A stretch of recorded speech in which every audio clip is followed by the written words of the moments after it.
So here I am weaving away as part of my new commitment to rediscover the joy of weaving that had been lacking in my life because I wasn't doing it enough. I needed to recommit and eke out some time in the day, every day if necessary, in order to just work on the things that I really want to work on. And so far, it has just been absolutely brilliant.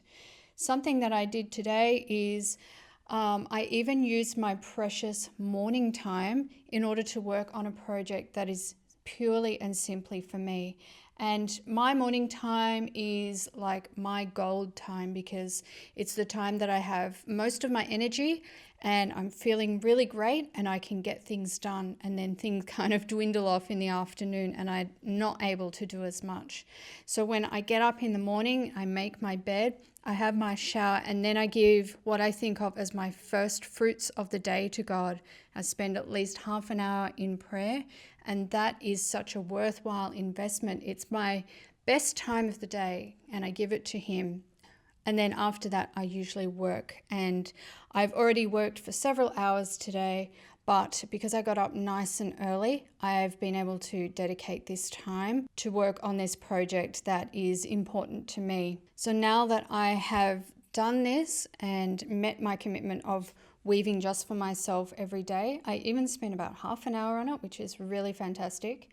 I can go through the rest of the day feeling really good and really satisfied. I know that I still have some more work to do for the rest of the day. It is Saturday, and so I do work 6 days a week, and Sunday is my rest day and worship day. But I am feeling a little tired today, so I will try to minimize the amount of work that I have to do. And of course, I've always got my smaller looms inside the house so I can spend some quiet time there later, just doing some really pleasant lap work.